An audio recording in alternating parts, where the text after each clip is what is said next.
Hi, my name is Mary. Today FM plays the best music in Lambasa. Today FM rocks. My name is Thomas. I'm here in Nakasi and I like to listen to Today FM because it rocks. My name is Milenia. Today FM rocks here in Singapour. My name is Alfripi and Today FM rocks here in Tabwa. My name is Mary Jane. I love listening to Today FM here in Ba. Today FM rocks. My name is Ilay Tiambal and I love listening to Today FM. Today FM rocks here in Osur. Today's hit music on Today FM.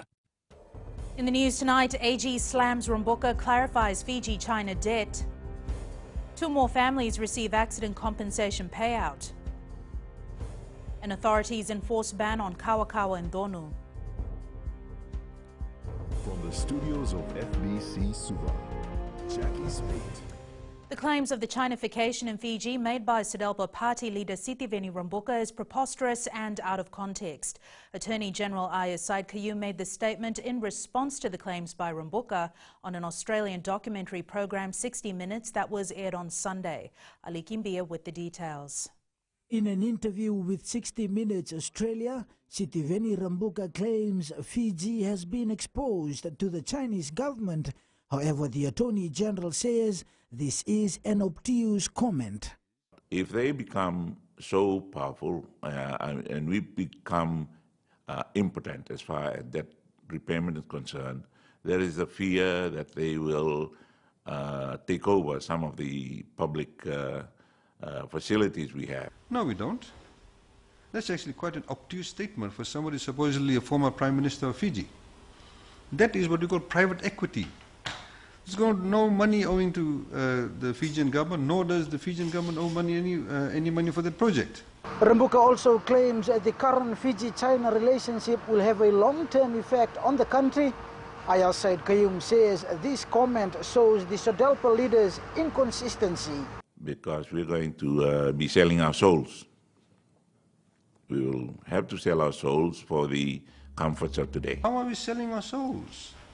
This is the same man under whose prime ministership they offered people to come to Fiji from Hong Kong, I understand. If they brought $100,000, they would be given residency status and get citizenship after 5 years. The Attorney General says Rumbuka's claims were out of context and at the same time sensationalizing issues. Ali Kimbia, FBC News. Attorney General and Minister for Economy Aya Said Qayyum has revealed that only 10.6% of Fiji's debt is owed to the Exim Bank of China. Said Qayyum made the clarification while responding to claims made by SODELPA leader Sitiveni Rumbuka that Fiji owes a large sum of money to China. The Fijian government currently owes money to the Asian Development Bank, International Fund for Agricultural Development, World Bank, JICA, Exim Bank of China, and the Global Bond. Said Qayyum says this is not true as our total Chinese debt is at 4.7% of the GDP. This external debt, which is approximately 30% of our total debt exposure, and as we've said, we've always maintained our 30-70 mix. In other words, plus or minus 5%, 70% is local debt, domestic debt, and 30% is foreign debt. The Accident Compensation Commission today paid George Maui and Ameo Matavutuka $75,000 each due to the loss of their loved ones in motor vehicle accidents earlier this year. Both were very emotional when they were handed their checks by the Attorney General and Minister for Economy Aya Said Qayyum today. Catherine Krishna reports. George Maui says he lost his wife Patricia Maui on February 9 this year, and receiving the money today is timely assistance from the government. This money will be well spent on their education so they can set up their families, because we don't know when we are going to go, you know. So at least when we go, we know we are trust that they can look after themselves and their families. Ameo Matavutuka, who lost his 10-year-old son, says life will not be the same anymore, but the assistance will go a long way. I am thankful to government for introducing such initiative that in a way brings relief, especially at this time when we lost our loved ones. Attorney General and Minister for Economy Aya Said Qayyum says the awarding of compensation is more user-friendly. As part and parcel of the government's agenda, we want to make things a lot more easier for individual citizens of our country, in particular when they need access to compensation or access to other services which they actually deserve. and which we as a government, which we as a country need to ensure is actually provided. The Accident Compensation Commission has so far assisted 3 families and paid out $225,000.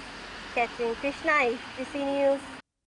The Ministry of Fisheries has this week carried out raids and confiscated kawakawa and donu illegally caught during the seasonal ban in place for the next 4 months. Director of Fisheries Isake Mbatimbasanga says stiff penalties of fines up to $50,000 for individuals are in place to deter any sale, export or consumption of those fish species whose stock is in dire decline. Maggie Boyle reports.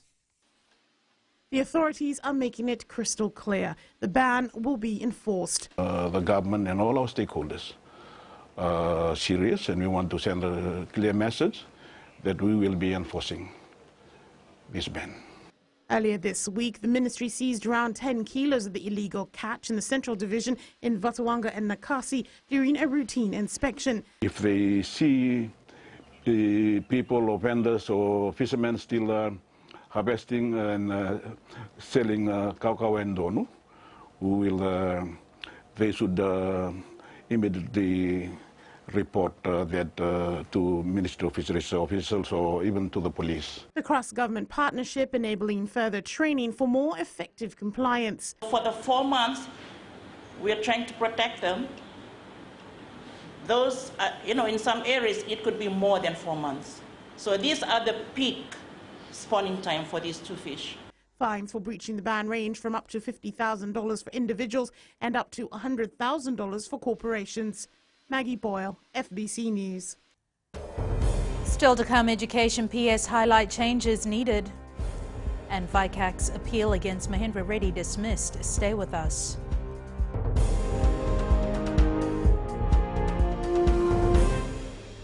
Bula neva ngomal kay leloma ngongay nakas ondo magrong ng Bula FM nambang 2 na sere. Hoya ubasit sai lambasa ya ondo talita na warong ng Bula FM nambang 2 na sere. Gua do tumeli ako na tao no hinga toka talita kina na warong ng Bula FM nambang 2 na sere. Wana tuka ng Bula FM nambang 2 na sere nawaluan. Na vengo fane na tao ngo singa toka kita ondo talita ka ng Bula FM nambang 2 na sere. Bula FM nambang 2 na sere.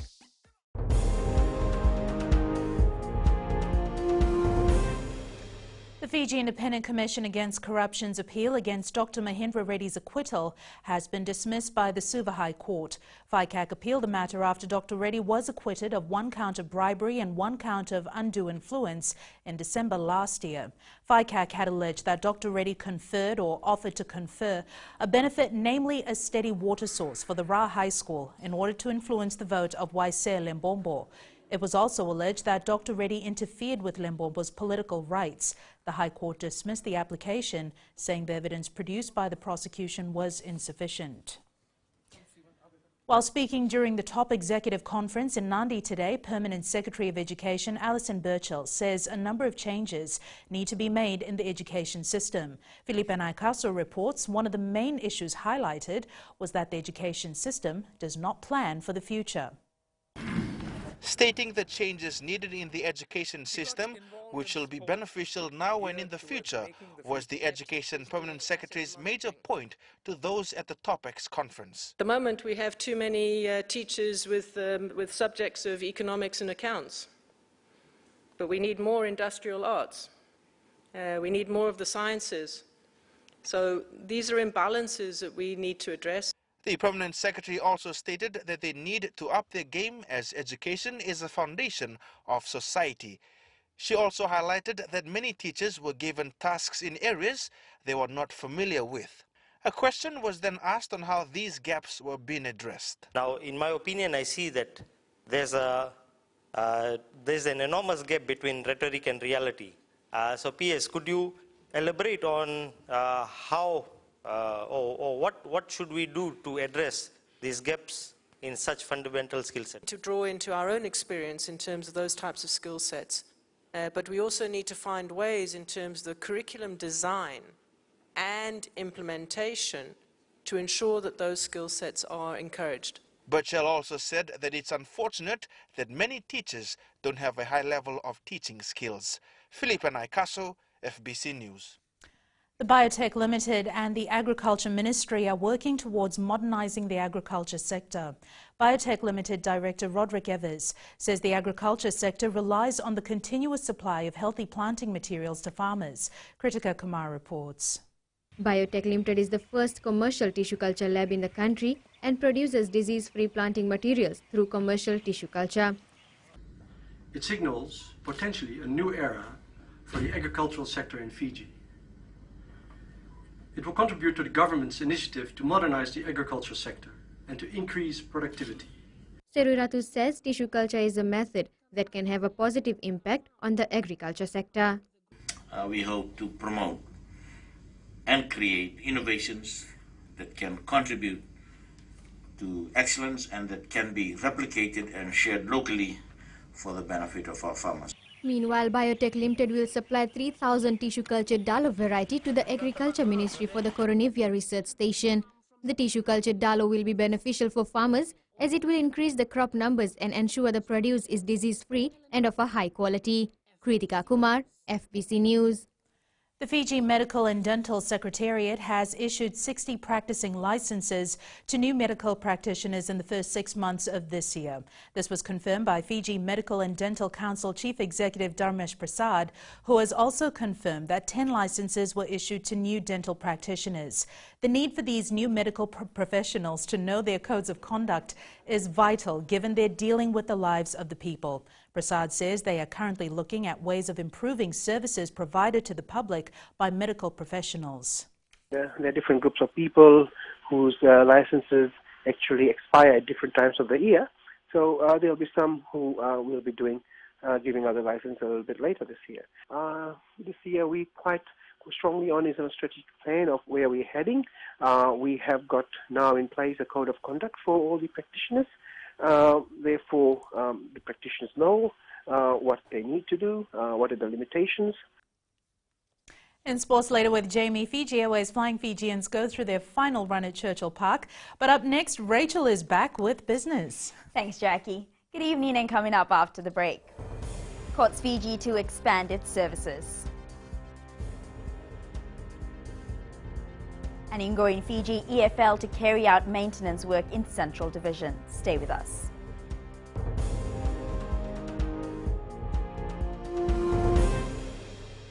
Lola, I am Eleanor. For the best classic hits, I only listen to Gold FM here in Singapore. Gold FM, only the classic hits. My name is Yeni Rawa. I love listening to Gold FM here in Nosuri. Gold FM, only the classic hits. My name is Dino. I'm from Outrigger, Coral Coast, Singatoka. I love listening to Gold FM, only the classic hits. My name is Salote. I love listening to Gold FM here in Nosuri. Gold FM, only the classic hits. Bula, my name is Mariva. Gold FM plays the best classics here in Outrigger, Singatoka.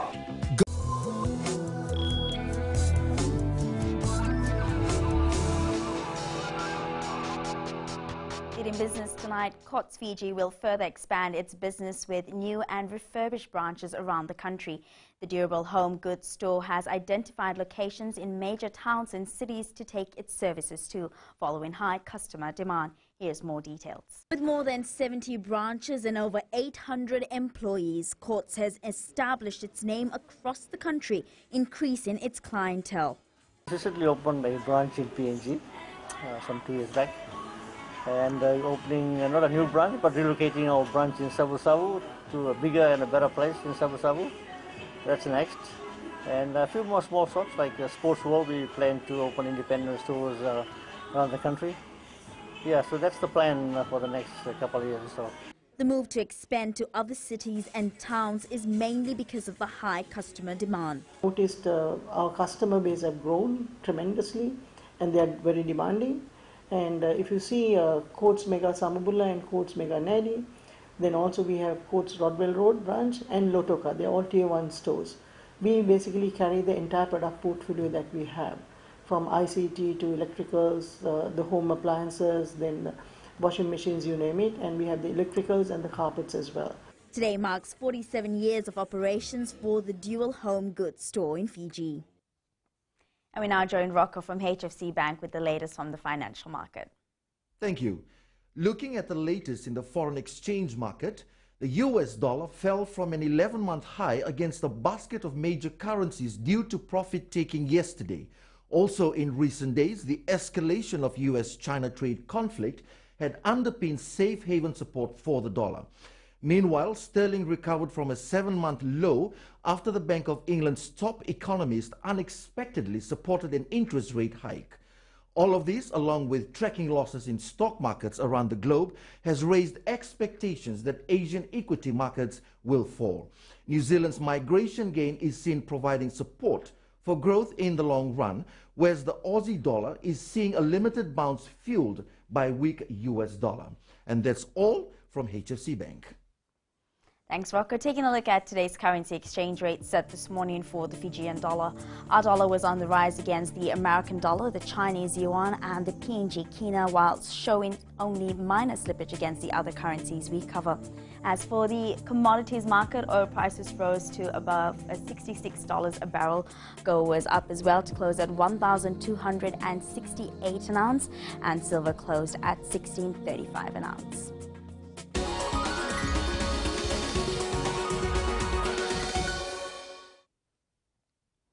And in Going Fiji tonight, in a bid to ensure a reliable and secure power supply in the Central Division, Energy Fiji Limited will be carrying out maintenance work on a transmission line on Sunday.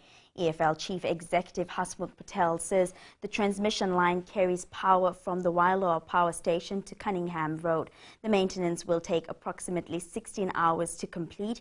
He says during the maintenance, EFL will supply power from the diesel stations to avoid a blackout.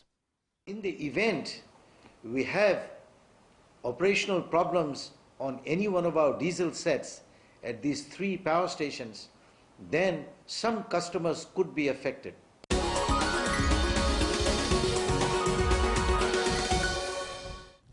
And that's business for tonight. JV joins you now with sports. Thank you, Rachel, and good evening in sports tonight. And stage set for boxing bouts tomorrow. This and more coming up.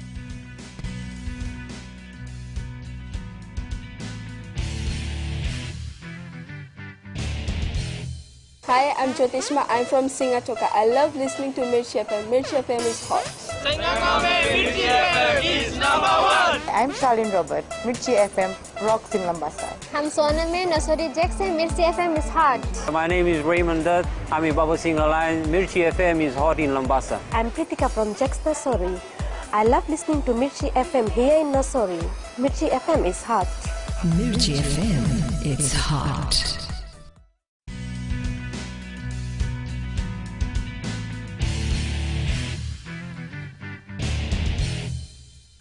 Argentina may exit the FIFA World Cup early after a 3-0 thumping by Croatia in the second pool match this morning.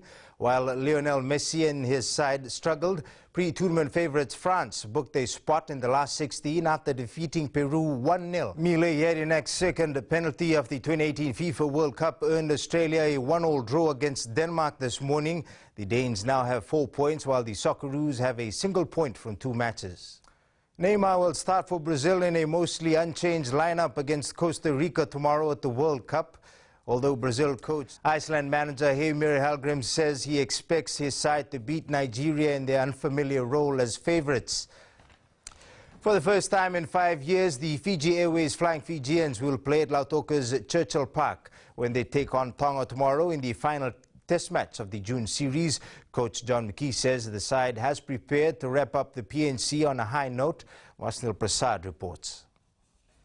Getting the feel of the atmosphere in the Western Division, the Flying Fijians headed out its captain's run at Churchill Park this morning. Skipper Kapusingera says the side received a warm welcome from the fans. Making our way up to Nandi yesterday was very impressive, and especially meeting the people along the way. Stopping over at Warwick, and it was really good. It's a massive motivation for the boys. This was the last chance for the Flying Fijians to polish up before facing Tonga tomorrow. Coach John McKee says the Kaletahi will want revenge after last year's loss in Tonga. Tonga are going to bring a lot of physicality to the game. They'll be hurting from the close loss they had in Nuku'alofa last year, and I think that they'll use that as a motivation to try to get one over on us here. The national team has already won the Pacific Nations Cup by beating Samoa and Georgia, but McKee says the mission isn't over yet. We want to we want to be the Pacific's #1, so we know we need to bring our best game tomorrow to be successful. The Flying Fijians take on Tonga at 3:30 p.m. tomorrow. Vashnil Prasad, FBC Sports. The Fiji Mbati is gearing up for an aggressive battle against Papua New Guinea when they go head-to-head in tomorrow's Pacific Test. Coach Matt Adamson says while they're coming in full force, they'll need to practice some patience against a strong Kumuls defense. The much-anticipated fight between Silibeni Nawai and New Zealander Bo O'Brien is all set for tomorrow night. Following their weigh-ins this afternoon, both fighters are confident of knocking the other out to claim the WBF title. Meli Tavanga reports. This should be an intense battle as both boxers are gunning for the vacant World Boxing Federation Australasian title. Unfortunately, one of them will go home empty-handed. We'll be looking to win the fight and take the title back home. If it comes, it'll come. You know, if the opportunity's there, we'll take it. But we'll see how it goes in the ring tomorrow. Nothing can be said until it's in there. We are here to win. We don't want the title to go from our soil. He's fighting for Fiji. They want to put the title in Fiji. Undefeated local boxer Silibeni Nawai is looking for a knockout. We go for a knockout. What round are you looking? Petition is for 6-7 rounds. Meanwhile, overseas-based boxer Bo O'Brien says he's seen video clips of Nawai's fights and will do his best to stop his unbeaten run. No, we're up for a challenge. We don't back down from a challenge, so we're keen to go. The 10-bout matches are set for 6 p.m. tomorrow at Nandi's Prince Charles Park. Meli Tavanga, FBC Sports. The Vodafone Fiji national under-16 side will take part in the Shanghai Youth Football Championship in China next month. The young side will use the championship as a build-up to the Oceania Football Confederation qualifying tournament in the Solomon Islands this September. Poseidon Finance and Fast Jet Rental have teamed up to support the side's trip by covering accommodation and travel expenses in China. We wish them the best of luck. We believe they will be bringing Fijian warmth and the vigor and the sportsmanship to China and bringing us pride back no matter what. This invite came from the CEO of this great company that they would like to see Fiji and the 17 national team take part in this very strong competition. Now, before we go, we have our first 5 winners from a World Cup pitcher competition. We've been getting some great pitchers, and it was a tough task selecting the best 5. Congratulations to the winners, who will each receive a Walesi set-top box. Remember, you can also win some amazing prizes like this during the Football World Cup by taking a selfie in your favorite team colors and posting it on the FBC Sports Facebook page. If you haven't already, go to the page now, click on the like button and check out the prizes we have for you. That's it from Sports Tonight. Angie joins you later on with weather. And in the world of the weird and the wonderful segment, a little history on one of my favorite snacks, potato chips. That's coming up.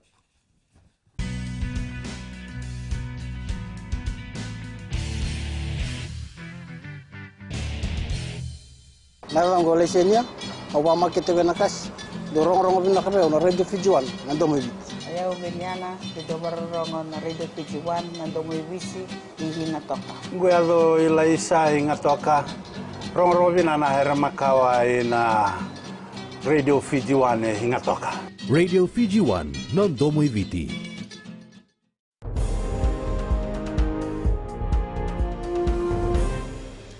New Media Tonight, Instagram now lets you upload long-form vertical videos up to an hour in length in direct competition to YouTube and Snapchat. And it's weather time now with Angie.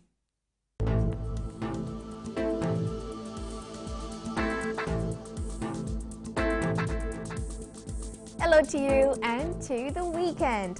The weather really did surprise us, from all sunny spells right to a day full of showers throughout. But also, on a brighter side of things, it's the weekend and we'll see what it has for us. But first, checking the west out for today. Drizzles throughout the day with intervals of heavy showers expected later tonight. East to west from Pakaba to Suva, a day full of showers as well. And up in Vanuatu, much of the same weather scenario. At sea, south to southern winds 15 to 20 knots, moderate to rough seas. For the tides, high tide at 8:21 p.m. with low tide at 2:46 a.m. Sunrise at 6:37. By the way, tonight is the longest night of the year due to the winter southern solstice. Tomorrow, the day starts getting longer. For tomorrow, we are likely to get much of today's weather pattern. Tomorrow's temps, all centers will be cool in the 20-degree range. And looking further on to Sunday, showers are in the bag. And that's all from the FBC Weather World. Jackie. Thanks so much for that, Angie. In Fijian Pulse tonight, we asked, can the Flying Fijians finish the Pacific Nations Cup campaign unbeaten?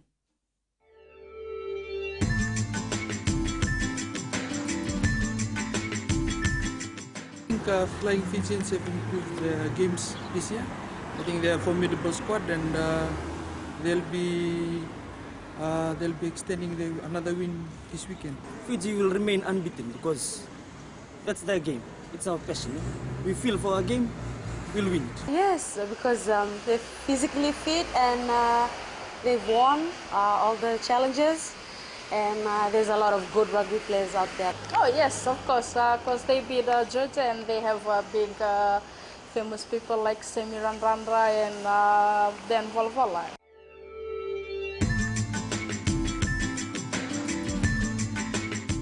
Recapping the main stories for tonight, AG slams Romboka, clarifies Fiji-China debt.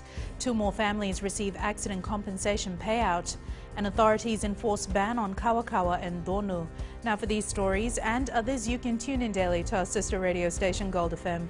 To our poll question segment, this week we're asking, will the introduction of ticket vending machines make e-cards top-up easier? Visit our FBC website to answer.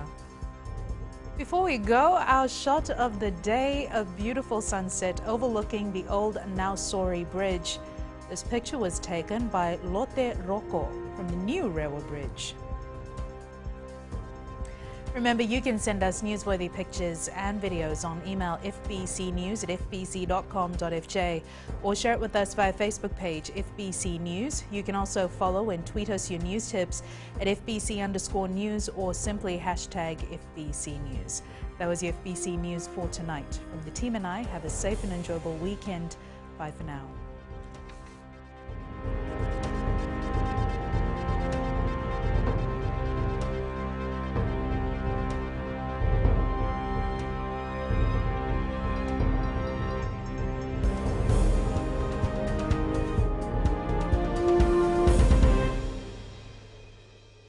मैं नवनीत नंद नंबुआ लुम्बुआ से। जैसे फ्रेंडी north मशहूर है, वैसे radio Fiji 2 भी सभी जगह मशहूर है। रेडियो फीजी 2 देश की धड़कन। सीमा नकाशी से मैं रेडियो फीजी 2 पसंद करती हूँ सुनने के लिए। रेडियो फीजी 2 देश की धड़कन। मैं हूँ अंकल किंग सिंगाटोका टाउन के टैक्सी ड्राइवर। जैसे रग्बी फेमस है, वैसे रेडियो फीजी 2 फेमस है। रेडियो फीजी 2 देश की धड़कन।